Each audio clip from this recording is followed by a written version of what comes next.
स्मृति के दिन में यहाँ पर इकट्ठा हुआ है और उसी कार्यक्रम के लिए आप सभी यहाँ पर उपस्थित है और आज उनकी प्रथम स्मृति है और इस अवसर पर बाबूजी का कार्य आप सभी को पता है। दहिसर का सबसे बड़ा विद्यालय आज बाबूजी ने खड़ा करके यहाँ पे समाज के हरेक लोग विद्यार्थी यहाँ पर आज शिक्षा ले रहे और बड़े बड़े स्थानों पर वो है। ये केवल और केवल बाबूजी का योगदान है। हमारे मेहमान यहाँ पर आ रहे हैं। आप सभी पेरेंट्स से रिक्वेस्ट है कि आप आगे आके बैठेंगे। पहली की 2 लाइन छोड़ के आदरणीय हमारे बीच में आदरणीय गोपाल शेट्टी जी का आगमन हो चुका है। जोरदार तालियों से गोपाल शेट्टी जी का अभिवादन करते हुए उनका स्वागत करिए।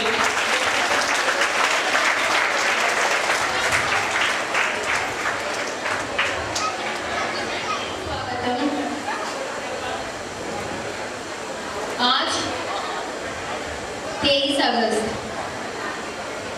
आज हमारे बाबूजी की प्रथम पुण्यतिथि दिन पर तथा रामप्रीत यादव सेवा ट्रस्ट के निःशुल्क नोटबुक वितरण कार्यक्रम में आप सभी मान्यवर संस्था के सम्मान्य पदाधिकारीगण, उपस्थित अतिथिगण, शिक्षक वृंद, सभी विद्यार्थी, अभिभावक एवं यहाँ उपस्थित सभी भाई बहनों को मैं शीतल सादर नमन करती हूँ।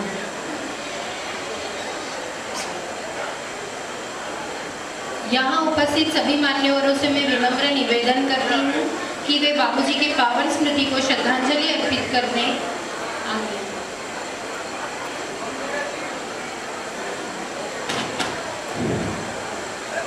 ओम असतो मा सद्गमय तमसो मा ज्योतिर्गमय मृत्युर्मा अमृतं गमय। ओम शांती शांती शांती। माणूस या जगातून निघून जातो पण त्याचे विचार, संस्कार, प्रेम आणि आठवणी कधीही संपत नाही। आज आपल्या सर्वांच्या मनात एकाच व्यक्तीच्या आठवणी दाटून आल्या आहेत, आपले आदरणीय बाबूजी। आज त्यांच्या निधनाला 1 वर्ष पूर्ण झालं आहे। काळ पुढे सरकत राहिला, दिवस महिने सरले, परंतु बाबूजींच्या आठवणी मात्र आपल्या मनात आजही तितक्याच जिवंत आहेत। त्यांचे प्रेमळ व्यक्तिमत्व, आपुलकीचा स्वभाव, त्यांनी दिलेले संस्कार आणि आयुष्यभर केलेले मार्गदर्शन हे आपल्या सर्वांसाठी सदैव प्रेरणादायी राहील। शांतता आत्म्याचे अमरत्व आणि स्मरण व्यक्त करणारे हे श्लोक आज त्यांच्या स्मृतीसाठी योग्य ठरतील। आपण या भगवद्गीतेच्या श्लोकामधून माननीय बाबूजींना आदरांजली वाहूयात। न जायते म्रियते वा कदाचिन न नायं भूत्वा भविता वा न भूयः अजो नित्यः शाश्वतो अयं पुराणो न हन्यते हन्यमाने शरीरे।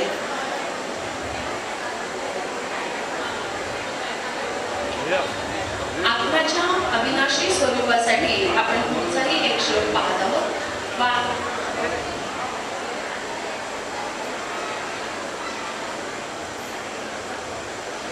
वासांसी जीर्णानि यथा विहाय नवानि गृह्यति नरो अपराणि तथा शरीराणि विहाय जीर्णानि अन्यानि संयति नवानि देहि। तर मनुष्य जुनी वस्त्रे टाकून नवी वस्त्र धारण करतो, त्याचप्रमाणे आत्मा जुने शरीर सोडून नवीन शरीर धारण करतो। नैनं चिंतते शस्त्राणि नैनं दहति पावकः न जैनं क्लेशदायन्ते अपो न शोषयति मारुतः। बाबूजींची उणीव कधीच भरून निघणार नाही, पण त्यांच्या आठवणी आपल्या सर्वांच्या आयुष्याला सदैव दिशा देत राहतील। त्यांच्या प्रेमळ आठवणी, संस्कार आणि त्यांच्या व्यक्तिमत्वाचा ठसा आजही आपल्या मनामध्ये जिवंत आहे। त्यांच्या प्रथम पुण्यस्मरण दिनानिमित्त आपण कृतज्ञतापूर्वक त्यांना भावपूर्ण आदरांजली अर्पण करूया। ओम शांती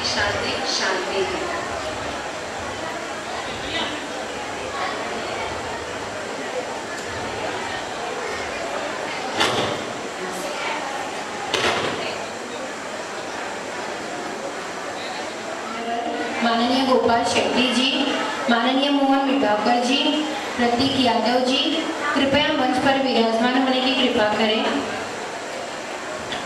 भक्ति सिंह जी, अरविंद यादव जी, आप लोग सब लोग कृपया कर मंच पर।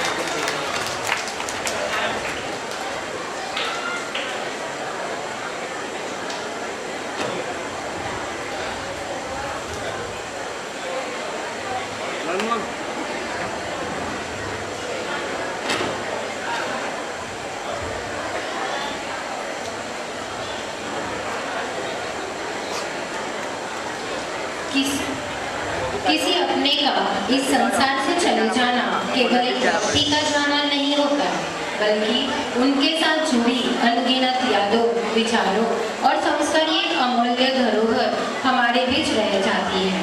इंसान चला जाता है, लेकिन उसके कर्म और उसकी यादें हमेशा हमारे बीच जीवित रहती है। आज का यह श्रद्धांजलि कार्यक्रम उसी महान आत्मा के प्रति हमारी कृतज्ञता, सम्मान और भावपूर्ण श्रद्धांजलि अर्पित करने का एक विनम्र प्रयास है। आपकी कर्मठता, आपकी ईमानदारी सदा हमें राह दिखाती रहेगी। बाबूजी की प्रतिमा को नमन करके हम आज के कार्यक्रम की शुरुआत करते हैं। सर्वप्रथम उपस्थित मान्यवरों का स्वागत किया जाएगा। माननीय गणेश खंडकर जी का यहाँ पे स्वागत करते हैं। सभी तालियों से उनका स्वागत करें।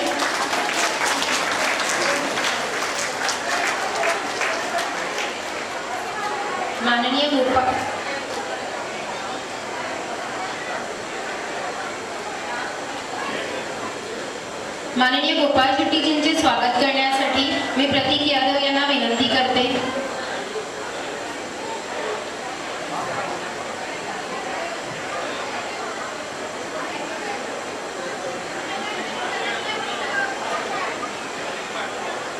माननीय गोपाल शेट्टी जींचे स्वागत होत आहे। कृपया टाळ्या वाजवा।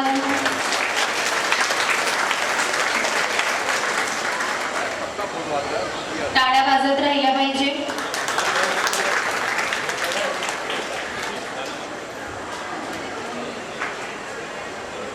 माननीय मोहन मिटगावकर सरांचे स्वागत करण्यासाठी मी श्री रविकांत पांडे यांना मंचावर आमंत्रित करते। टाळ्यांनी मान्यवरांचे स्वागत करायचे आहे।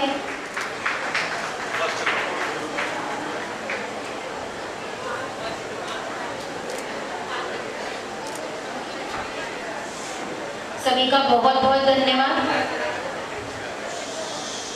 आदरणीय मंच पर उपस्थित मान्यवर, सम्मानीय अतिथिगण, इस संस्था के सम्मानीय पदाधिकारी, उपस्थित सभी माध्यमों के मुख्याध्यापक, शिक्षकगण, शिक्षकेतर कर्मचारी, विद्यार्थी, अभिभावक तथा यहाँ उपस्थित सभी भाई बहनों को इस कार्यक्रम में सादर स्वागत करती हूँ। आज का यह अवसर हमारे लिए अत्यंत भावपूर्ण और प्रेरणादायी है। यह केवल एक समाज सेवा का कार्यक्रम नहीं, बल्कि सेवा और संस्कारों की उस विरासत को आगे बढ़ाने का संकल्प है जिसे हमारे बापूजी ने अपने जीवन भर अपने कर्मों से स्थापित किया। सेवा से बढ़कर कोई साधना नहीं, मानवता से बढ़कर कोई धर्म नहीं। जिनके सहकार से जीवन को राह मिली, उनके स्मृति से बढ़कर कोई श्रद्धांजलि नहीं। बापूजी नाम में ही आत्मीयता, आदर, प्रेम, करुणा की भाव ओतप्रोत होती है। बाबूजी का पूरा नाम श्री रामरेज बल्ली यादव। इनका जन्म 8 दिसंबर 1938 को उत्तर प्रदेश के गोरखपुर जिले में हुआ। बाबूजी अपनी गरीबी और सामाजिक परिस्थितियों के कारण वो अपनी शिक्षा पूरी नहीं कर पाए, लेकिन यह एक अद्भुत और अकल्पनीय घटना कही जाएगी कि वे हिंदी, गुजराती, मराठी, अंग्रेजी माध्यम की विद्यालय चलाने वाली संस्था स्वामी विवेकानंद एजुकेशन सेंटर दहिसर के संस्थापक, पहले अध्यक्ष व मानद सचिव थे। साथ ही वह जनसेवा सहकारी बैंक बोरीवली लिमिटेड के संचालक। 10 वर्ष तक उन्होंने बैंक के अध्यक्ष पद को यशस्वी रूप से सुशोभित किया। बाबूजी उत्तर भारतीय एजुकेशन सोसाइटी द्वारा संचालित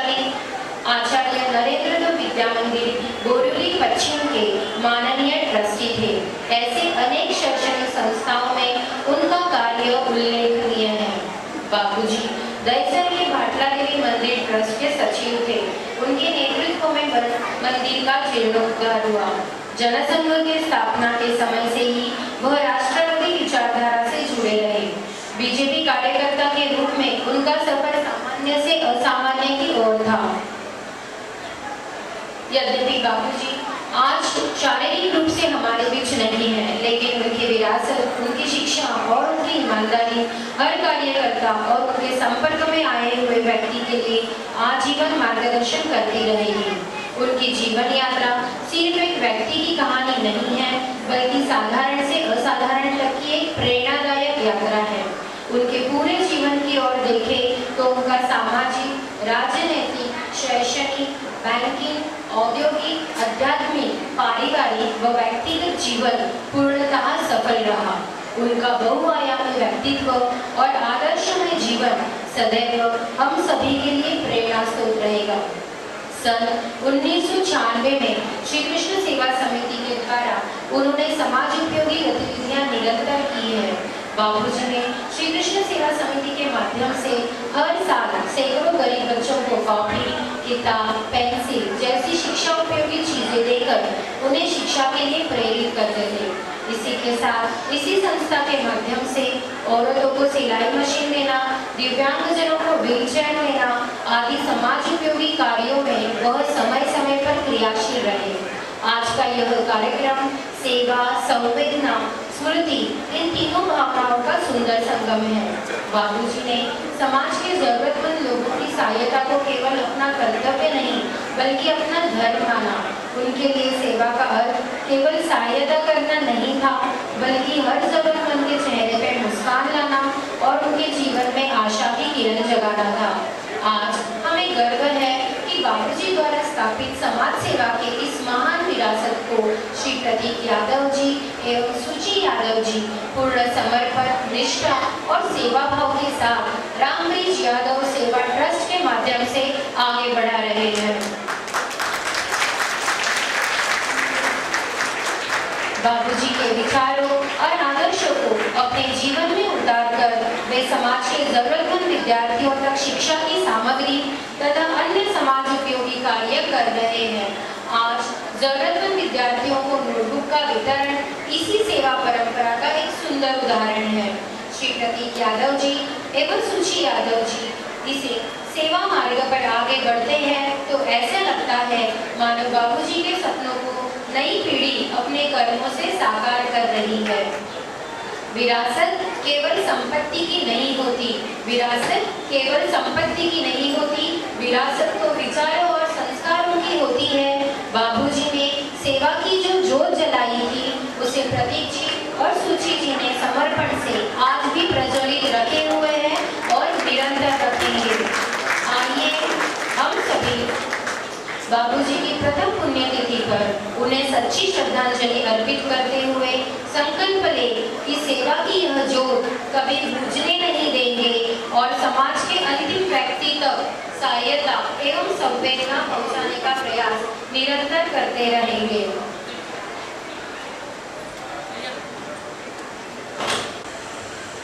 भारतीय जनता पार्टी के कर्मठ नेता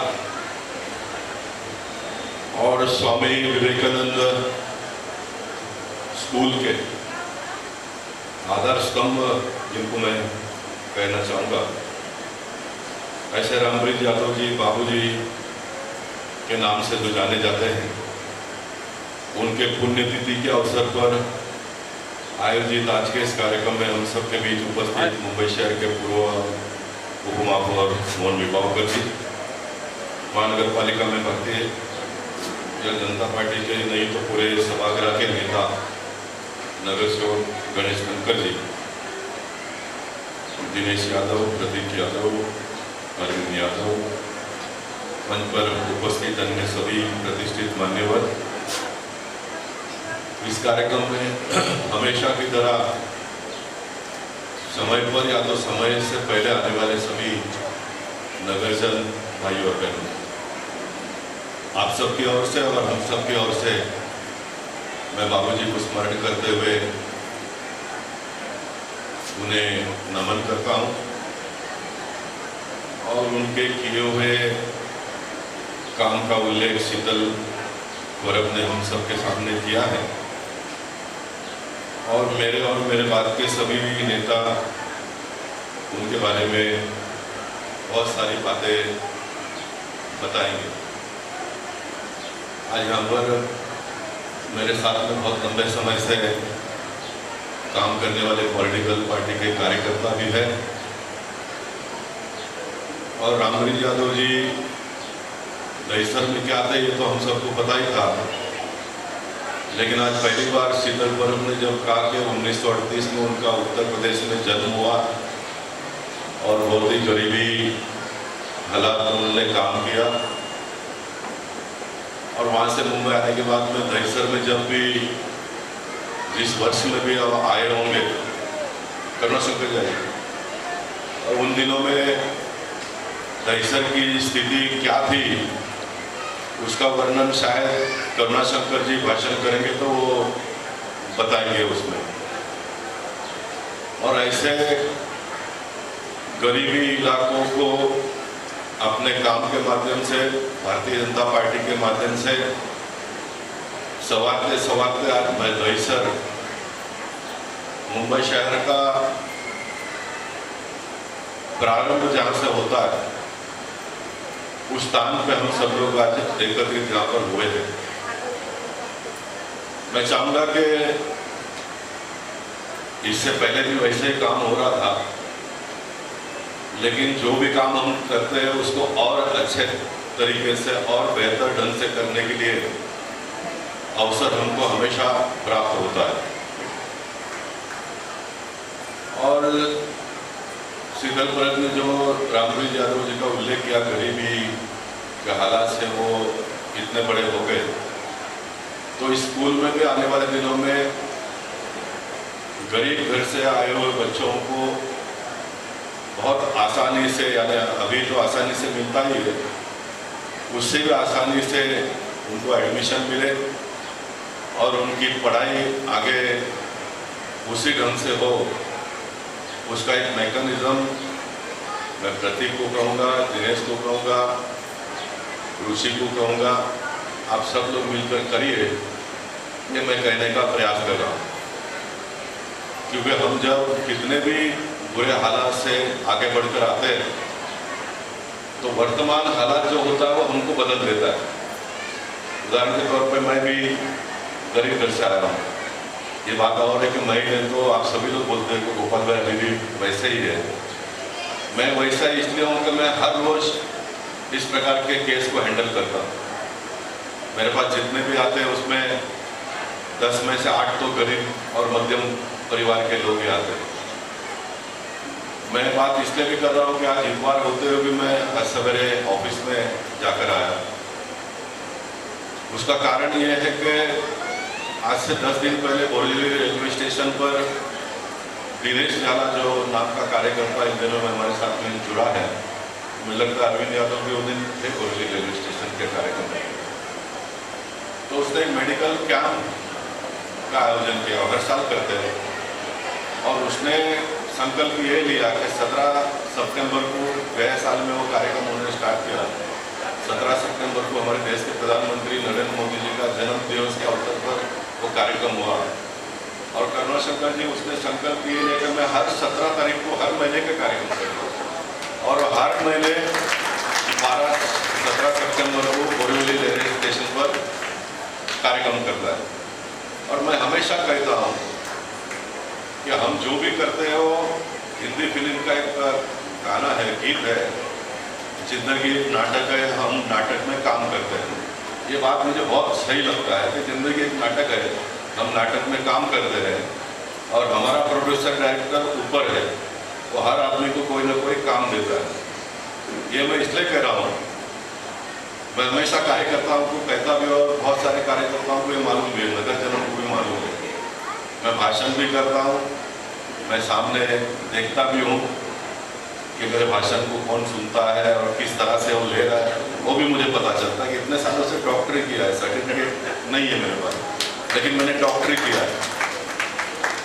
तो जब रेलवे स्टेशन पे मैं बात कर रहा था तो एक लड़की सामने खड़ी थी, 16-18 साल की लड़की थी वो, और वो मुझे देख रही थी और मेरा भी नज़र उसके ऊपर पड़ा। मेरा नज़र जब उस पर पड़ा तो मैंने जज कर लिया कि ये लड़की मुझे कुछ कहना चाहती है। ये मेरे मन में भाव हो गया। अब ये वापस से ऊपर से भगवान ही करते हैं। तो मैं भाषण करके जब जा रहा था करुणा शंकर जी, तो मैं वहाँ रुका और मैंने उस लड़की को पूछा, आप कुछ कहना चाहते हो क्या मुझे? बोलता हाँ साहब मुझे कुछ कहना है। मतलब क्या कहना है? तो उसका एक रूम मंडपेश्वर गुफा के सामने कोरोना के समय पर किसी को दिया भाड़े से रहने के लिए, और एग्रीमेंट भी नहीं किया, और वो आदमी अभी रूम खाली नहीं कर रहा है। मैं आज यहाँ पर कह रहा हूँ, मैं ये केस को बहुत जल्दी सॉल्व करूँगा, क्योंकि मैं सिर्फ नगर सेवक, विधायक और सांसद को बनाई, लेकिन अभी मैं जन सेवक करके लिखता हूँ। लेकिन मैं पुलिस वाला भी हूँ, मैं पुलिस वाला भी हूँ। तो मैंने जाते समय, जैसा अभी मुझे 11:30 बजे कांदोली में एक हॉस्पिटल का ओपनिंग करना है, इसलिए मैं जल्दी जा रहा हूँ। तो मैंने वहाँ पर दिनेश जाला को बुलाया और उनको कहा कि इस लड़की का नंबर ले लो, आप भी अपना नंबर दे दो और इसका प्रॉब्लम सॉल्व करो। सबके सामने मैंने कहा, और उन्होंने कहा कि हम सॉल्व करते हैं। और मेरा एक स्वभाव है, मैं फिर वो दिमाग में फिट कर लेता हूँ। 2 दिन तक मुझे कोई समाचार नहीं आया, तो मैं दिनेश झाला को फ़ोन किया, दिनेश क्या हो गया? वो बोलता है कि मुझे वो लड़की मुझे फ़ोन ही नहीं किया। बोला वो मुझे फ़ोन करेगी, तुमने उसको फ़ोन करना चाहिए ना, हमारी जवाबदारी है, मतलब तुमने उसको फ़ोन करना चाहिए। तो बोला अभी तो दिनेश ने उसका नंबर ही नहीं लिया। अब मैंने कहा कि मैं पुलिस वाला हूँ, तो फिर मैंने अपना सिस्टम को एक्टिवेट किया। मेरे ऑफिस के द्रोणाचार्य इसको बोला, फ़ोटो तो निकाला उसने, हम लोग जब खड़े होते तो कोई न देखो कि फ़ोटो निकाला। बोला फ़ोटो में से उस लड़की को पता करो क्या करो। फ़ोटो दिनेश यादव ने भी ढूंढा, कार्यक्रम का मैंने भेजा, उसमें से वो लड़की मिली और वो लड़की को फिर ट्रेस किया, उन्होंने इसे ट्रेस किया। मैंने उनको बताया क्या करना है। वो लड़की को ट्रेस किया और लड़की को बोला कि आप आकर मिलो। उस लड़की ने आज संडे को आने का कहा था, क्योंकि जॉब करती है तो आज उसको छुट्टी होगा।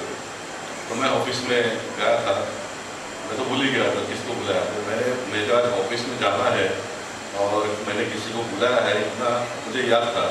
ये मैं बात इसलिए बताता हूँ कि एक आदमी का उम्र होने के बाद में कुछ बातें आप भूल जाते हो, इसलिए मैं कहता हूँ कि मैं भी इधर उधर कुछ बातें भूल रहा हूँ। इसलिए आप में से भी कोई कहेंगे तो आपको बहुत याद रहता है, इस भ्रम में मत रहना। एक काम बताया तो फिर वापस मुझे पता लगा। तो मैं गया, उधर बैठा, वो लड़की आई। अब यहाँ पर कार्यकर्ताओं ने आगे के बात को ध्यान दिया। वो लड़की आई, वो लड़की बैंड्रा में किसी वकील के पास काम सीखती है, करती है। तो वहाँ का एक सीनियर एडवोकेट को साथ में लेकर आया। ये सीनियर एडवोकेट बैंड्रा में रहता है, उसके बावजूद भी वो 10 बजे बोरली आया और मेरे ऑफिस में मुझे मिला, सारी बातचीत की। अब देखो हमारा सिस्टम कैसा है कि लड़की को मैंने पूछा तो उसको कोई मदद नहीं मिला, तो उसने भी कोर्ट में केस किया। मतलब कोर्ट में केस क्यों किया, पहले आपने क्यों नहीं बताया किसी को? बोले मैं गोरई पुलिस स्टेशन में गई थी, MHB पुलिस चौकी में, लेकिन पुलिस चौकी ने कुछ सुना नहीं। 3 घंटा मुझे बिठाया और मुझे मदद नहीं किया उसने, तो मैंने कोर्ट में केस किया। अब बहुत डिटेल में जाने के बाद मुझे ये पता चला वो राजेश नाम का व्यक्ति है और राजेश नाम का एक ड्राइवर मेरे पास काम करता था। अब वो मेरे पास में उसको बोला क्यों नहीं आया, तो उसने बताया था कि मेरे पास क्यों नहीं आई, लेकिन मुझे ऐसा लगता है कि उसने तो बोला कि मैं गोपाल सिटी का आदमी हूँ, इसलिए वो आई नहीं। लेकिन उसको बाद में उसने बताया कि मुझे जितने भी लोगों को मैंने बताया तो बोला तुमने साहब के पास जाना मत था, तुम्हारा प्रॉब्लम सॉल्व हो जाता। गोपाल सिटी तो उसका घर का भी कोई भाई भी होगा तो भी उसका सुनेगा नहीं, उसको आपको मदद करेगा। तो आज वो आई थी। अब ये केस को मैं बहुत जल्दी सॉल्व करूँगा। मैंने परसों विनोद शास्त्री को भी फ़ोन किया कि मंडपेश्वर गुफा के सामने, तो विनोद लगभग सबको पहचानता है, लेकिन कोई बात बनी नहीं। ये मैं इसलिए बताता हूँ कि रामप्रीत यादव जी के पुण्यतिथि के अवसर पर मेरे राजनीतिक जीवन का जो पायदान में चढ़ा और इतना बड़ा हो गया, उसमें उनका बहुत बड़ा योगदान है। योगदान फिर एक बार बताकर मैं आगे जाऊंगा, बहुत सारे लोगों ने इसको सुना भी है।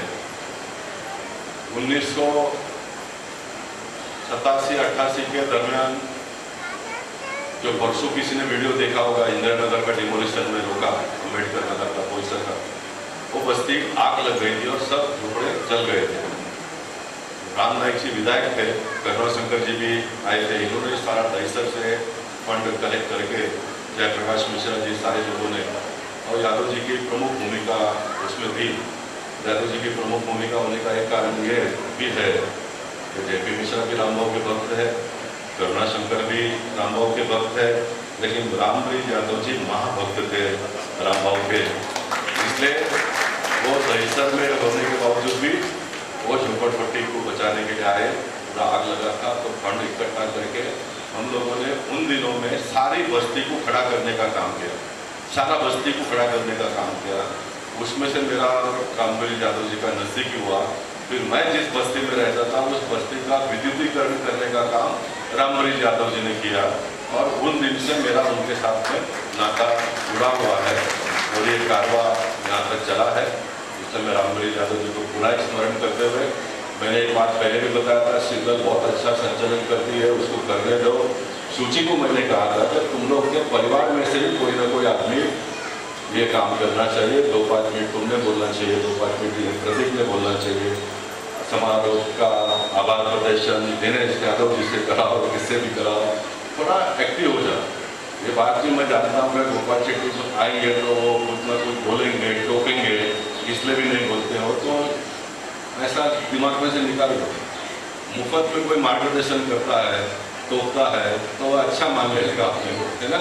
इन दिनों में तो पैसा देकर भी कोई अच्छा मार्गदर्शन करता नहीं है, वो सोचता है कि वो नाराज हो जाएगा तो अपना गिराक चला जाएगा। इसलिए इन सारे बातों को याद करके काम करो। गणेश शंकर जी, देखिए परंपरा क्या होती है, जैसे गणेश को पता है क्या कार्यक्रम में साहब आएंगे तो साहब तो 11 बजे पहुँच ही जाएंगे, इसलिए वो दौड़ते दौड़ते आ गया इसलिए वो दौड़ते दौड़ते आ गया। आपको तो कंसेशन है उसमें, दौड़ते दौड़ते आ गया। तो मैं ये बताने का प्रयास करता हूँ कि ये परंपरागत चले हुए पार्टी है, इस पार्टी के कुछ नियम है, इस पार्टी के कुछ सिद्धांत है, और ये पार्टी का कुछ कर्तव्य है। जो भी विषय मिला उसको पकड़ लो। और मैं भी आपको बताता हूँ, मैं अगर वही राजेश ड्राइवर होगा तो उस लड़की को मैं वापस घर दिला दूंगा, और वही अगर राजेश होगा तो उसके पास कुछ ग्रुप होगा तो मैं उसको भी वहाँ पर कोई ना कोई व्यवस्था खड़ा कर दूंगा। तो हमको सबका काम करना, कायदा कानून एक जगह पे है और वास्तविकता दूसरी जगह पे है। ये मैं इसलिए भी बताता हूँ कि मुझे इन दिनों में एक विधायक ने मेरा बहुत मन तोड़ दिया।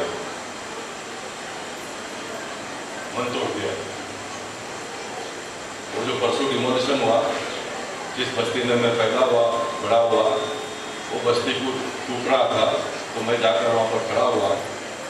तो भरत शाह नाम का बहुत बड़ा बिल्डर है, बड़े बिल्डर के चंगुल में तो सब आ ही जाते हैं। पैसा एक ऐसा चीज़ है कि बड़े बड़े को बनाता भी है और बिगाड़ता भी है। तो उस व्यक्ति ने, करुणा शंकर जी, जो बात मुझे बताई वो मुझे बहुत दिल को लग गया। मैंने तुरंत देवेंद्र फडणवीस जी को फ़ोन किया वहाँ से, मुझे बहुत दिनों से उनका मुलाकात नहीं मिल रहा है। मैंने उनके चीज़ को बहुत जोर से कहा कि मुझे अभी कभी बात करना है, और 3 मिनट में उनका फ़ोन आ गया और मैंने उनको बता दिया अब ये वीक में मुझे टाइम देंगे तो मैं जाऊँगा।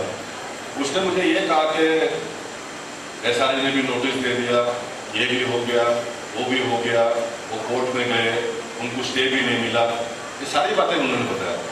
मैं यहाँ पर बैठे हुए लोगों को बताता हूँ और गणेश को खास बताता हूँ कि गणेश कुछ मेरे काम को अंगीकार करता है। सब कोर्ट में कोई गरीब आदमी हार भी जाता है, इसलिए लोकशाही में एक नगर सेवक बनाया है, एक विधायक बनाया है, एक सांसद बनाया है। सुप्रीम कोर्ट को, जैसा मैंने शुक्ला कंपाउंड में कहा कि सुप्रीम कोर्ट भी अगर कहेगी कि ये गलत है तो मैं नहीं मानूंगा, मैं इनको घर दिलाऊंगा, इतना मैंने जोर से कहा था।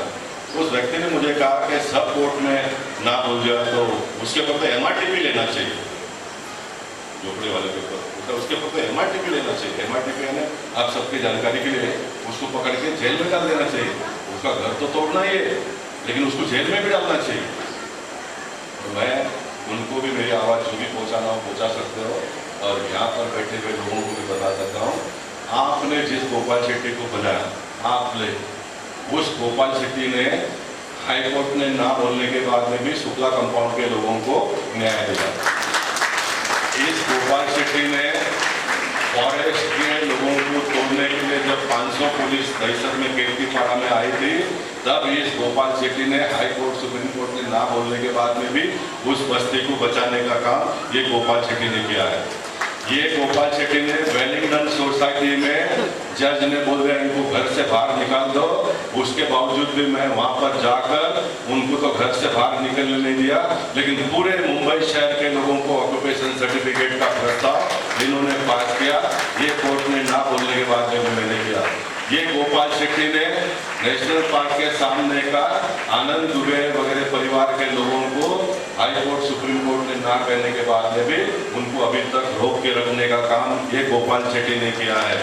ये गोपाल शेट्टी ने, गणेश ने मुझे कैंपा कोला बताया, याद किया, ये गोपाल शेट्टी बोरली में रहकर बोरली के कैंपा कोला को जाकर बचाकर वो बिल्डिंग आज भी खड़ी है और उनका बिल्डिंग रेगुलाइज भी हो गया। ये गोपाल शेट्टी ने किया है। और ये गोपाल शेट्टी में बहुत सारे मुद्दे, लेकिन इनकी बताऊंगा अभी। हर्षद था जो मेरा 91 का, मैं 92 में नगर सेवक हुआ, 91 में जो मेरा वार्ड का अध्यक्ष था, उनका बोरली ईस्ट में टाउन प्लानिंग स्कीम का प्लॉट है, उनके पिताजी ने परचेज किया था। उनके पिताजी का नाम प्रॉपर्टी कार्ड में है, उनके पास 61 का प्रूफ है। उसके बावजूद भी अनिल शाह नाम का पार्ला का एक बिल्डर सुप्रीम कोर्ट से ऑर्डर लाकर उनको तोड़ने का काम किया। मैं बीच में गिरकर मैंने सारे म्यूनसिपालिटी के दस्तावेज को बताकर उनको आज तक के रोक रखा है। कल 24 तारीख को वापस कोर्ट में केस है, आप सबको पता चलेगा क्या है करके। इसलिए मैं बताता हूँ, नगर सेवक सुप्रीम कोर्ट में लड़ता है, वो वकील लड़ता है, लेकिन नगर सेवक अगर पावरफुल होगा तो वो सारे न्यायालय के आदेश को बाजू में रखकर भी लोगों को न्याय दे सकता है। ये मैं बाबूजी के आज पुण्यतिथि के अवसर पर यहाँ पर कहना चाहता हूँ। और ये बात का अमल आप सब लोग आने वाले दिनों में करो। ये लोकशाही है, ये लोकशाही है। और मैं फिर एक बार आप सबको बधाई देता हूँ, अभिनंदन करता हूँ। मुझे यहाँ पर बुलाया, मुझे मेरे मन की जो पीड़ा थी, जो वेदना थी, वो आप सबके सामने रखने का अवसर प्राप्त करके दिया। इसलिए मैं यादव परिवार को फिर एक बार अपनी दिल की गहराई से बधाई देता हूँ, अभिनंदन करता हूँ। मेरे मन की बात जहाँ पर पहुँचाने का है, वो पहुँचाने का काम यहाँ बैठे हुए सभी महारथी लोग करेंगे तो मुझे बहुत अच्छा लगेगा। बहुत बहुत धन्यवाद। भारत माता की जय, जय महाराष्ट्र, जय श्री राम। माननीय मनीषा लाई चौधरी जी यहाँ उपस्थित है, कृपया तालियां बजाएं, उनका स्वागत करें।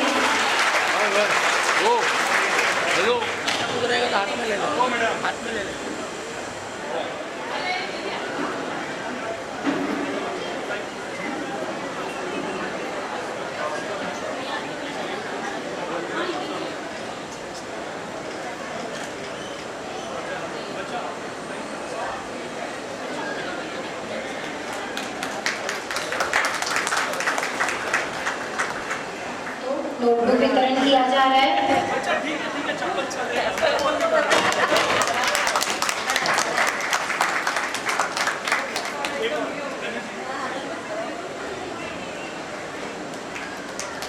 किसी भी कार्यक्रम की जान आपकी कहानी करें।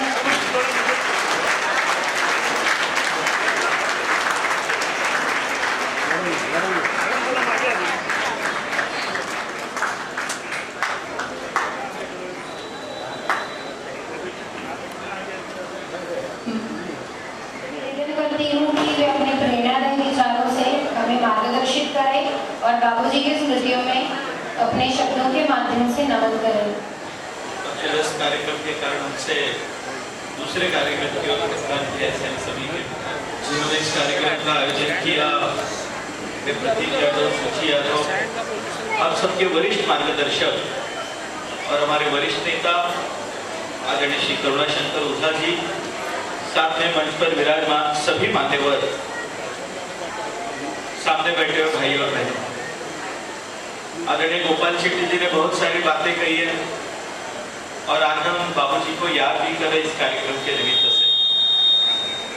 भारतीय जनता पार्टी के उत्तर मुंबई के विकास में मुझे आज भी वो दिन याद है जब 1993 में यहीं पर पहली बार मुरली विधानसभा का एक शिविर हुआ था और वो मुझे दिन आज भी याद है जब 1996 में लोकसभा चुनाव के पहले यहाँ पर जिला का एक शिविर हुआ था। उसमें मुख्य चर्चा की और मैंने युवा मोर्चा के पदाधिकारी के नाते मैंने मेरी बात रखी थी और शायद उसके एक 10 या 15 दिन के बाद लोकसभा के चुनाव की घोषणा हुई थी। मैं 1996 की बात कर रहा हूँ। बाबूजी का परिचय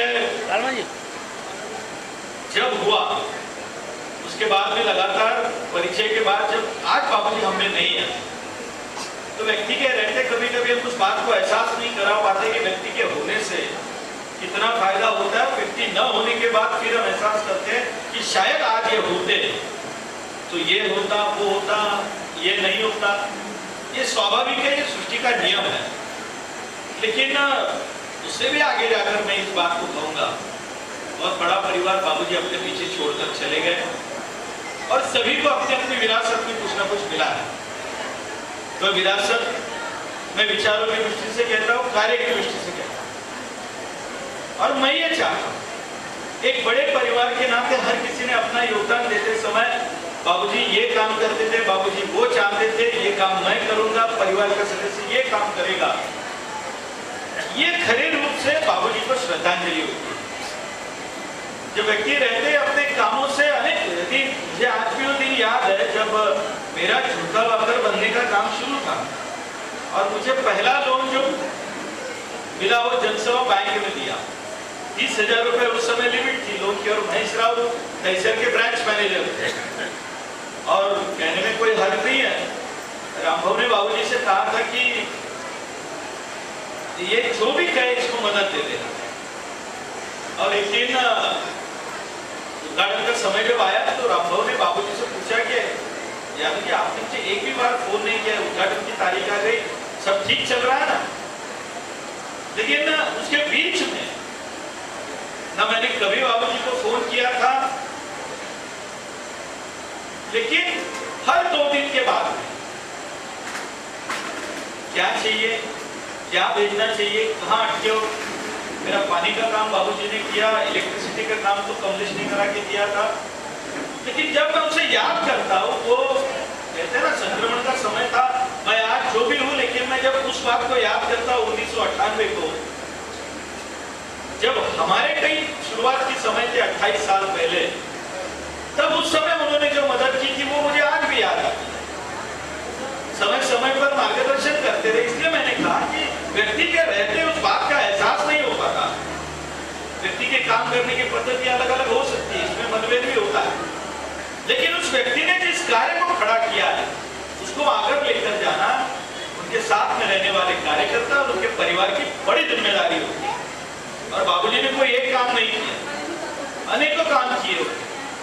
मुझे लगता है ये खरी श्रद्धांजलि तब होती है जब परिवार के सारे सदस्य, कार्यकर्ता जो उनके साथ में काम करते रहे, वे सारे लोग उनके कामों को आगे बढ़ाए। आज एक अच्छा कार्यक्रम इस समय स्कूल में हर साल की तरह आपने आयोजित किया, इसके प्रतीक आपके सारे सहयोगियों का मैं मनपूर्वक अभिनंदन भी करता हूँ। और ये यात्रा निरंतर चलनी चाहिए, निरंतर चलनी चाहिए। जो भी उन्होंने काम का प्रारंभ किया था उसी को आगे बढ़ाने का काम आप करें। हम सदैव आपके साथ में खड़े रहेंगे। इतना ही कहकर मेरी बातों को विराम देता हूँ। आप सभी का बहुत बहुत धन्यवाद। बहुत बहुत धन्यवाद सर आपका।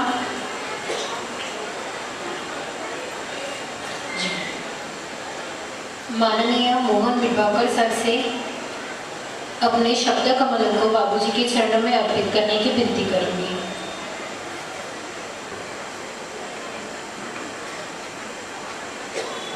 रामब्रिज यादव सेवा ट्रस्ट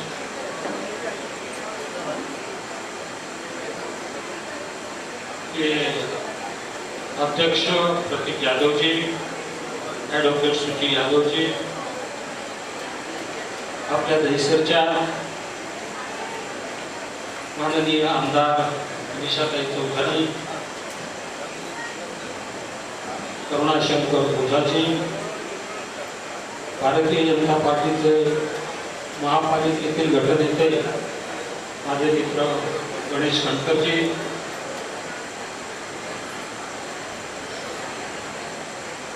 नगरसेविका भुसाळकरजी, नगरसेवक कमलेश यादवजी, दिनेश यादवजी, मंचावरील अन्य सर्व मान्यवर आणि या कार्यक्रमाला उपस्थित भगिनी आणि बंधू आणि माझे विद्यार्थी मित्र, आज जरा आपसात तर बोललाच नाही तर बरं होईल. आपल्याला एक वेळ मलाही बोलता येईल. कृपया शांतता राखा. आजच्या या कार्यक्रमाला मला दोघांची अनुपस्थिती प्रकर्षाने जाणवते. एक तर आपले रामगिरी जाधवजी म्हणजे आमचे बापूजी आणि दुसरे रामभाऊ नाईक. असा मला वाटतं एकही कार्यक्रम या ठिकाणी झाला नाही की रामभाऊ आले नाहीत. रामभाऊ यायचे, कदाचित प्रकृतीच्या कारणामुळे ते या ठिकाणी आले नसतील. आजचा हा कार्यक्रम केवळ यावर्षी होतो असं नाही, अनेक वर्ष, गेल्या वर्षी मी येऊ शकलो नाही मला वाटतं, पण दरवर्षी इथल्या या नोटबुक वितरणाच्या कार्यक्रमाला मी येत होतो. यादवजींचा आणि माझा परिचय जवळजवळ 50 वर्षापूर्वी झाला. आम्ही बँकेमध्ये एकत्र 19 साली काम केलं. ते अध्यक्ष होते, मी उपाध्यक्ष होतो. आणि बँकेत काम करत असताना त्यांच्याकडून खूप शिकायला मिळालं. त्यांचा पेशन्स, त्यांची एकाग्रता, निर्णय घेण्याची क्षमता.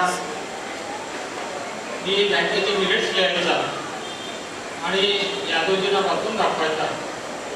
त्यांचं ड्राफ्टिंग इंग्रजीचं फार चांगलं होतं असं नाही, परंतु मी लिहिल्या इंग्रजीमध्ये लिहिल्या मिनिट्समध्ये ते दुरुस्त शिकवायचे. दिवाकरजी ऐसा नाही, ऐसा होना चाहिए, ऐसा होना चाहिए. आणि कुठे काय लिहायचं हे त्यांना बरोबर माहिती होतं. त्यांनी एकदा निर्णय घेतला की त्यांचा निर्णय पक्का होता. त्याच्यामुळे आम्ही निर्णय ले लिया, कधी इसमें बदल नाही होता. ही त्यांची एक ख्याती होती. तसं ह्या शाळेचा आणि माझा संबंधितचा फार जुना आहे. त्यांच्या मला आठवत एकदा मी नगरसेवक होतो मला आठवत नाही, 2 शिक्षक महापालिकेने अतिरिक्त पाठवले शाळेमध्ये. यामुळे 2 शिक्षक आणि 2 शिक्षकांचा पगार, त्यांना काही ग्रँट मिळत नाही, शिक्षकांचा पगार शाळेला द्यायला लागेल. मग त्याने मला सांगितलं की विभागाकडे जरा देखील. मी म्हटलं काय आहे, समजून घेतलं.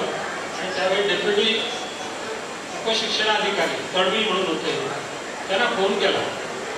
नशीब असं की त्याने ते 2 शिक्षक परत नाही. त्याच्यानंतर तिवारी इथे असतील कदाचित, त्यांच्या एका शाळेला, इंग्रजी शाळेला मान्यता घ्यायची होती. 3 वर्ष फाईल एका ठिकाणी पडलेली होती. मग ते तिवारी आणि बाबूजी बोलताना कोण काम करू शकेल, तिवारी बिडगावकर साहेब करू शकते. त्यांनी मला फोन केला. बिडगावकरजी आता 2 वर्षापूर्वीची गोष्ट आहे, जेव्हा संध्या दिवशी शिक्षण समितीच्या पहिल्या अध्यक्ष होत्या. मला फोन केला, अरे बिडगावकरजी मेरी फाइल है, 3 साल हो गया, फाइल कहाँ पड़े मालूम नहीं, आप लेके गया. तर मला आठवलं की मी त्यावेळेला फोन केला, ते तडवी होते आणि तेच शिक्षणाधिकारी झाले होते. मी त्यांना फोन केला, तडवी साहेब एक अशी फाईल आहे आमच्या जयसर एज्युकेशन सेंटरची आणि 3 वर्ष झाली ती फाईल काय हलत नाही. त्यामुळे कोणाकडे पडली ही फाईल. मी त्यांना सांगितलं, चव्हाण वगैरे हेडकार होता, त्यांच्याकडे फाईल पडली आहे म्हणून थांब अप्लाय कर आहे. आणि त्यांनी त्याला कॉन्फरन्समध्ये घेतलं आणि विचारलं, चव्हाण फाईल कोणाकडे आहे, मला नक्की आठवतं चव्हाणच नाव होतं. नाही साहेब माझ्याकडे आहे, मला उद्याच्या उद्या माझ्याकडे पाठवा. त्यांनी दुसऱ्या दिवशी फाईल ती तडवी साहेबांकडे पाठवली आणि 1 महिन्यामध्ये संध्या दिवशीला मी सांगितलं. संध्या दिवशी शिक्षण समिती पास झाली आणि शाळेला मान्यता म्हणजे मिळाली. सांगायचं तात्पर्य हे की या शाळेचा आणि माझा सुद्धा असा संबंध आहे. बाबूजी हे केवळ शिक्षण क्षेत्रामध्येच नव्हे तर सामाजिक क्षेत्रामध्ये, राजकीय क्षेत्रामध्ये या ठिकाणी अनेक वर्ष ते काम करत होते. ते कोणी जनप्रतिनिधी, नगरसेवक नाही, आमदार नाही, कोणी नाही, परंतु त्यांचं वजन इतकं होतं देशामध्ये की त्यांनी एखाद्याला सांगितलं काम किंवा मतदारांना आवाहन केलं तर त्यांच्या आव्हानाचा सकारात्मक परिणाम व्हायचा.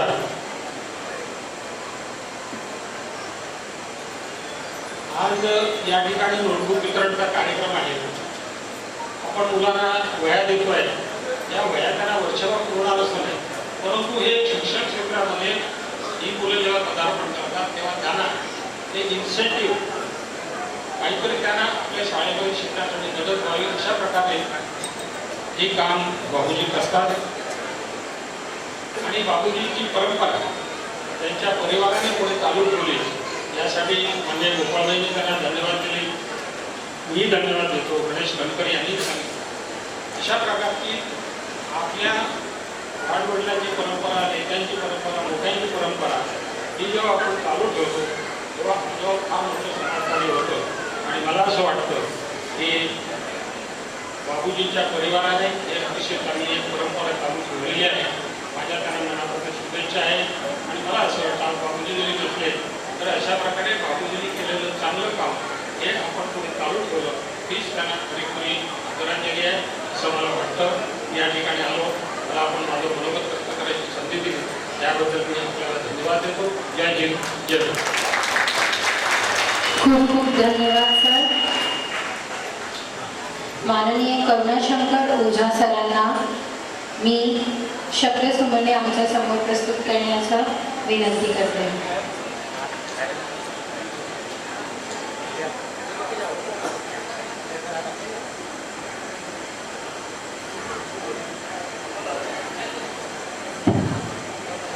भारत माता की, भारत माता की, वंदे वंदे वंदे. धन्यवाद. हमारे सबकी लाडली बड़ी बहन निशाता चौधरी जी, भाई प्रतीक, मंचा से सभी महानुभाव और यादव परिवार जब मैं कहता हूँ तो बेटा बेटी परिवार नहीं है, उनका बहुत बड़ा बृहद परिवार था. और ये बृहद परिवार का एक महत्वपूर्ण अंग रहने का मुझे भी सौभाग्य मिला.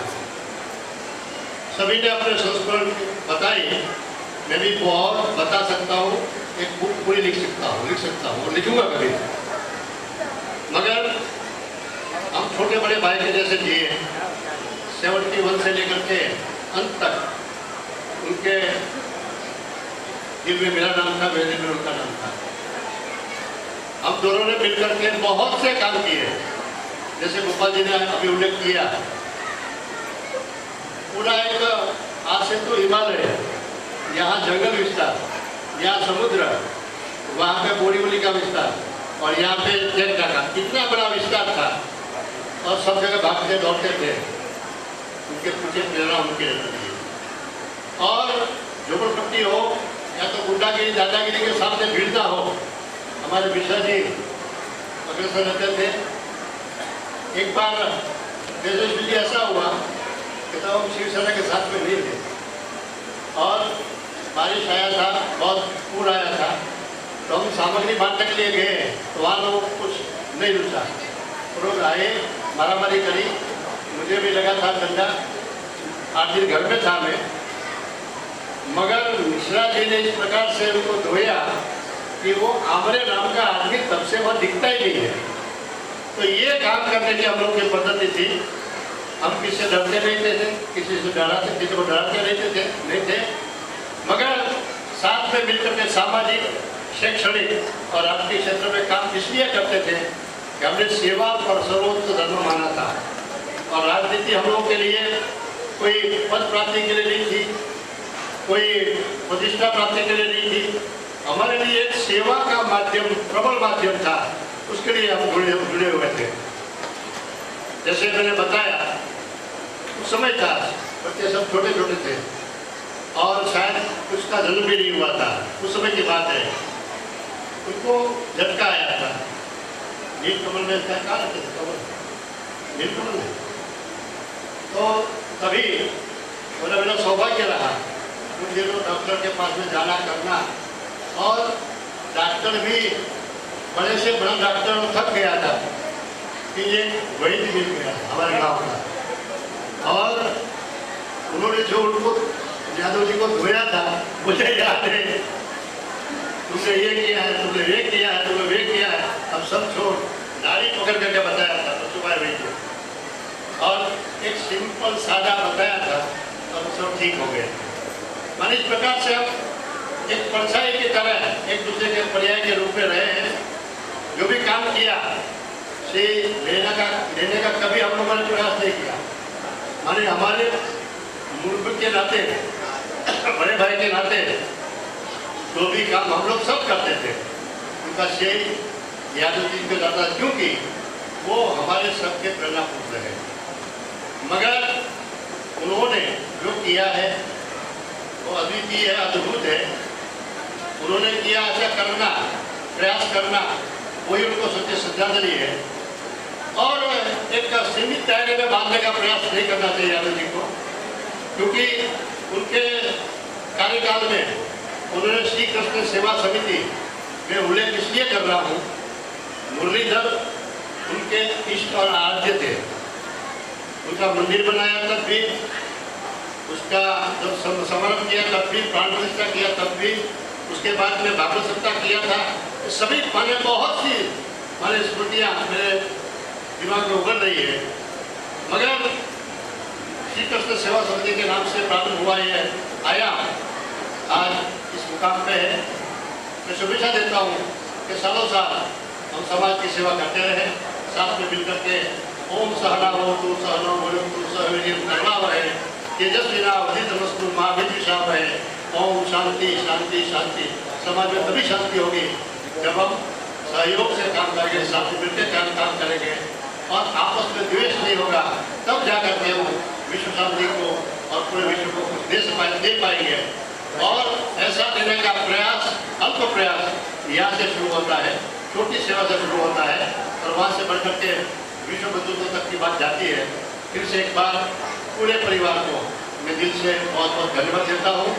और आने वाले दिनों में इस स्कूल को पूरे मुंबई में एक आदर्श स्कूल बनाना है। पूरे मुंबई के लोग यहाँ देखने के लिए आवे, ऐसी स्कूल बनाना है। और बनाने के लिए जो भी साथ सहयोग चाहिए, क्योंकि हमारा तो ये टीम प्रोजेक्ट था। मैंने स्वामी विवेकानंद को कभी पढ़ा था, पूरे 12 उनके ग्रंथों को, और उसमें से प्रेरणा पाई जी कुछ करना है। और यादव जी को साथ में मैंने बात रखी, उन्होंने बात उठा ली, सब मित्रों को इकट्ठा किया और स्वामी विवेकानंद जी के नाम से ये संस्था बनी। इस प्रकार से एक प्रेरणा पुरुष क्या क्या जो व्यक्ति के जीवन में दे सकता है, वैसे यादव जी ने बहुत लोगों को एक जीवन में बनाने में काम किया, बहुत लोगों को आगे ले जाने में काम किया। वो खुद किंग कभी नहीं बने, किंग मेकर बने और अनेक लोगों को अपनी क्षमता के अनुसार काम करने के लिए प्रवृत्त किए तो समाज को समाज सेवा के माध्यम से सर्वतर किया। मैं उनकी पावन स्मृति को प्रणाम करता हूँ और परिवार को धन्यवाद देते हुए मेरे दोस्तों पूरा करता हूँ। अन्य 2 जगह मुझे जाना है तो कृपया मुझे जाने की अनुमति दीजिए। मैं धन्यवाद। जय हिंद, जय भारत।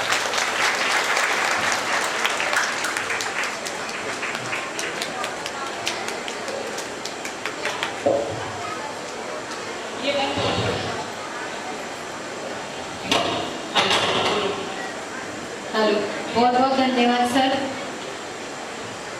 माननीय करुणाशंकर ओझा जी का स्वागत करने हेतु प्रतीक सर से मैं नम्र निवेदन करूंगी।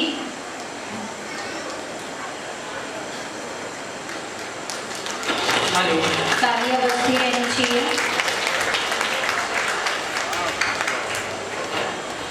हमारे बीच में काफी लोग थोड़ी देर से उपस्थित हुए हैं। मैं आग्रह करूंगी कि तेजस्वी घोसालकर जी का स्वागत नेहा यादव जी करें।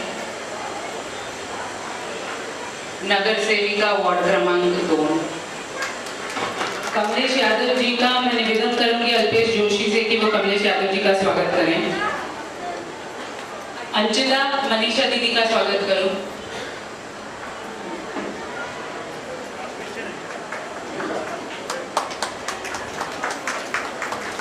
अंचिता प्रणय यादव जी से निवेदन है कि वो मनीषा यादव जी का स्वागत करें।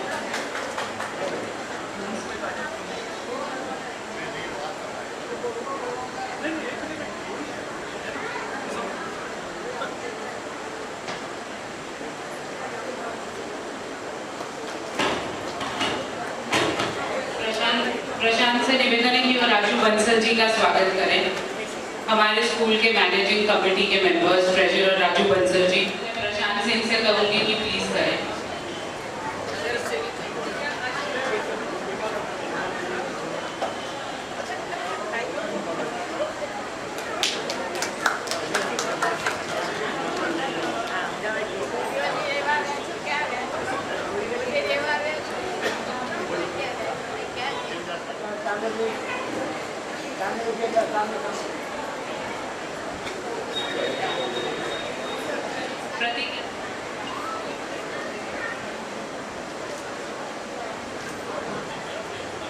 बहुत बहुत धन्यवाद सभी का। लाला भाई करेंगे, अमित भाई का अल्पेश भाई करेंगे।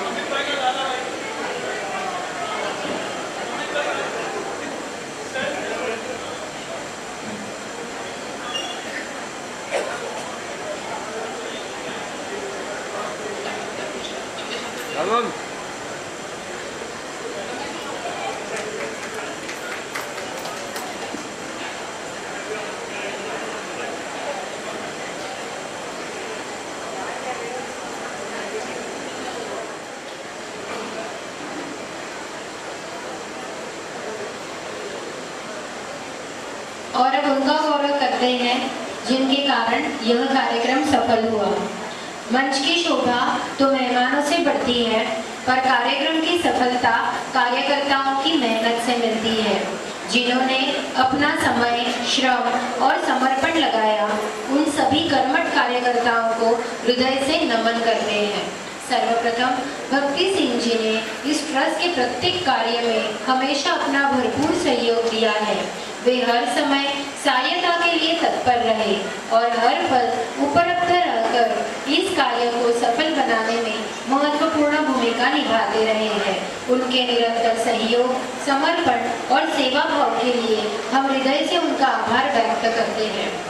उसी प्रकार ब्रिजेश दुबे जी, श्री अल्पेश जोशी जी, श्री प्रशांत सिंह जी, श्री कुंतेश पटेल जी, श्री सोनू गुप्ता जी, श्रीमती सुनीता सिंह जी, श्री विशाल जी, श्रीमती रमीला परमार, श्रीमती भारती दवे, श्रीमती अनीता भरवाड़, श्री विजेंद्र गुप्ता, श्री नागेश नायडू, श्रीमती गीता गोयल, श्री तानाजी, श्री संतोष गुप्ता, श्री हाकाभाई भरवाड़, श्री कामजीभाई भरवाड़, श्री भीमाभाई भरवाड़, इन सभी समर्पित कार्यकर्ताओं का विशेष आभार, जिन्होंने घर घर जाकर लोगों तक पहुंच बनाई और उन्हें इस सुविधा का लाभ दिलाने का महत्वपूर्ण भूमिका निभाई है। उनकी मेहनत, सेवा भाव और निरंतर प्रयासों के कारण यह सुविधा अधिक से अधिक लोगों तक पहुंच सकी। ऐसे कर्मठ एवं सेवाभावी कार्यकर्ताओं का हम सभी हृदय से धन्यवाद देते हैं। कार्यक्रम को आगे बढ़ाते हुए अब हम आज के इस गरिमामय एवं भावपूर्ण कार्यक्रम को आगे बढ़ाते हैं। माननीय मनीषा ताई चौधरी जी से मैं नम्र निवेदन करूंगी कि बाबूजी की स्मृति को अपने शब्दों के माध्यम से नमन करें।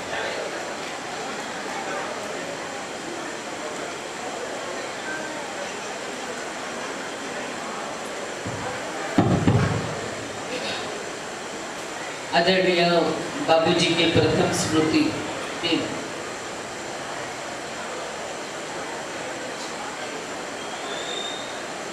उनको विनम्र अभिवादन करके आज बाबूजीना जाऊन 1 वर्ष पूर्ण होत आहे आणि त्यांची प्रथम स्मृती दिवस यादव परिवाराने आज आयोजित केले। ह्या कार्यक्रमाला आताच मार्गदर्शन करून गेलेले उत्तर मुंबई जिल्ह्याचे माजी खासदार संसदरत्न गोपाळ शेट्टीजी, करुणाशंकर ओझाजी, भारतीय जनता पार्टीचे महानगरपालिकेचे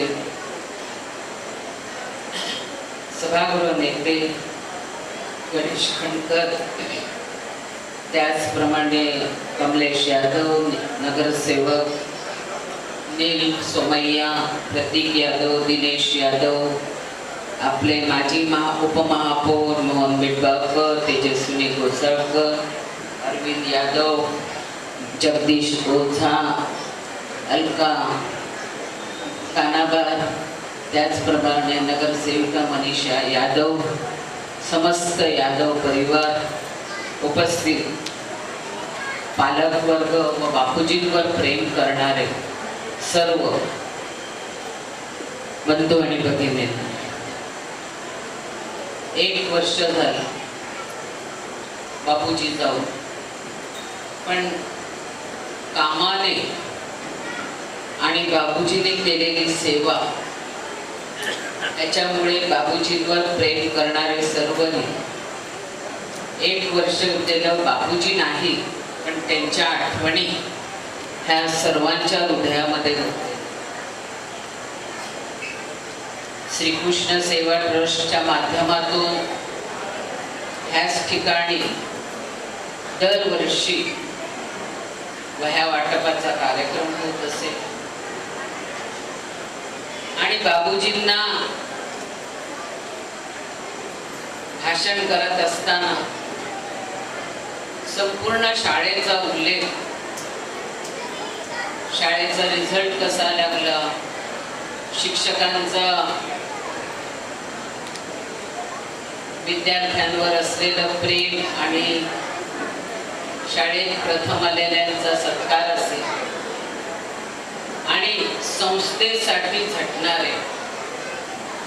मला आठवतं नवीन आमदार झाली होती, शाळेला पेनल्टी लावलेली होती आणि लाखो रुपयाच्या पेनल्टीमुळे बाबूजी मान्यतेसाठी सरकारचा प्रॉब्लेम होता. बाबूजी सारखे फोन करायचे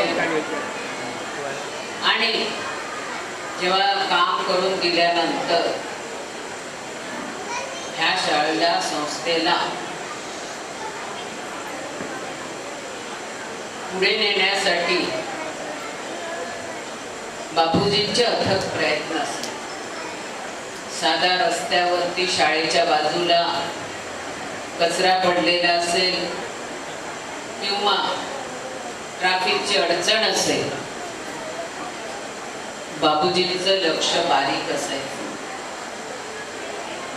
हीच परंपरा संस्थेच्या सर्व संचालकांनी पुढे चालवली तर ती खरी बाबूजींना आदरांजली असेल. आणि पक्षासाठी नव्हे तर बँकेला सुद्धा चेअरमॅन असताना, जसं मिटबाळकरांनी सांगितलं, गणेश खंडकरांनी सांगितलं की संस्थेचा चेअरमॅन, बँकेचा चेअरमॅन म्हणून एक त्यांनी बँकेला उंचाई आणली. बँक अनेक अडचणीमध्ये होत्या, पण बाबूजींचं आतमधला असलेला अभ्यास, ग्राहकांना आकर्षण, ठेवी वाढवून घेणं, कर्ज वसुली करणं, ह्याच्यासाठी बाबूजींचं चांगलं लक्ष होतं. समाजाबरोबरच इतर समाजाला पण बरोबर घेऊन जाऊन काम करण्याची त्यांच्यामध्ये जी कला होती ती आपण सर्वांनी त्याच्यापासून शिकायला पाहिजे. ही संस्था, जसं करुणाशंकर ओझांनी सांगितलं की ज्यांच्या नावावरती ही शाळा आहे, प्रकाश दरेकर आलेले, ज्यांच्या नावावरती ही शाळा आहे, त्या स्वामी विवेकानंदांची विचाराने पुढे जाणारी ही संस्था आहे. आणि त्या संस्थेला पुढे नेणं ही फक्त संस्था चालकांचं काम नाही, तर आपणा सर्वांचं हे काम आहे. नवीन अभ्यासक्रमामार्फत शाळेमध्ये काही दुसऱ्या तुकड्या वाढवता येतील का? आता पब्लिक स्कूल सर्व ठिकाणी होत चाललेले आहे. मराठी माध्यम, गुजराती माध्यम, हिंदी माध्यमांबरोबर इंग्लिश माध्यमामध्ये CBSE, ICSEच्या साठी जे काही प्रयत्न करायचे असतील ते करून शासन दरबारी जी काय अडचणास मदत हवी असेल ते आम्ही नक्कीच करू. आणि रामब्रिज यादवांचं काम हे पुढे असंच पुढे चालू करण्यासाठी आपण सर्वांनी एकत्र येऊन काम करूया. मी पुन्हा एकदा रामब्रिज यादव म्हणजे आपल्या सर्वांचे बाबूजी यांना आदरांजली व्यक्त करून माझ्या वाणीला विराम देते. जय हिंद, जय महाराष्ट्र.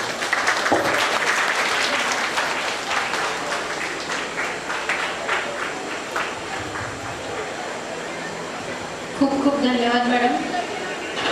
माननीय प्रकाश दरेकर यांचे स्वागत करण्यासाठी मी प्रतीक यादव यांना नम्र विनंती करते.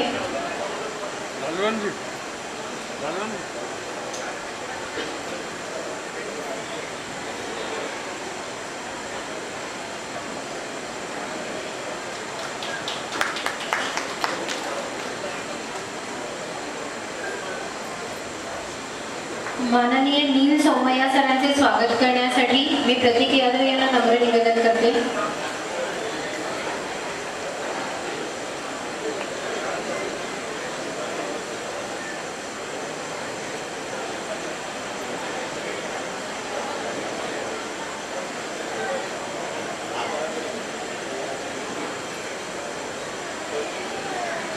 मैं मनीषा ताई से विनती करूंगा, आज के कार्यक्रम के आयोजक रामब्रिज यादव सेवा ट्रस्ट के अध्यक्ष प्रतीक यादव का भी मनीषा ताई के हाथों से यहाँ पे शाल और पुष्पगुच्छ देकर स्वागत करें.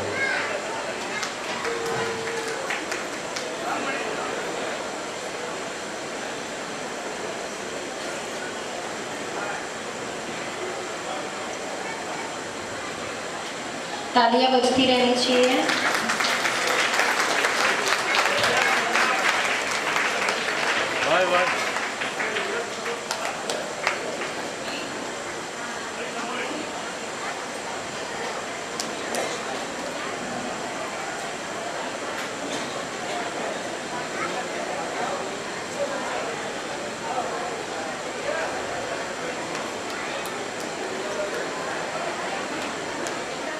हमारे सम्मानीय मान्यवरों से अनुरोध करती हूँ कि वे विद्यार्थियों को अपने कर कमलों से नोटबुक प्रदान करें. हम सभी तालियों के गड़गड़ाहट के साथ इस पावन एवं समारोही कार्यक्रम का शुभारंभ करेंगे.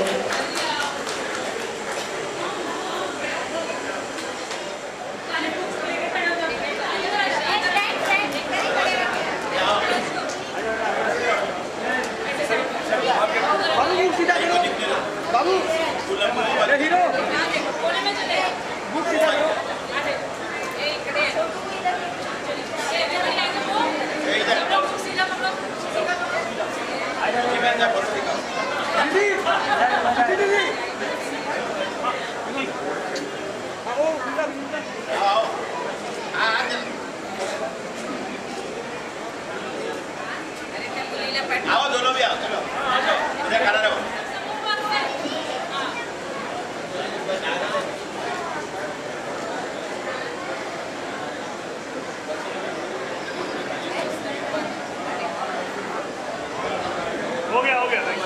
सभी मान्यवरों को आज विद्यालय के ट्रस्टी प्रतीक यादव, राजू बंसल जी, सावला जी, परिवार के सभी सदस्य, भाजपा कार्यकर्ता और पालक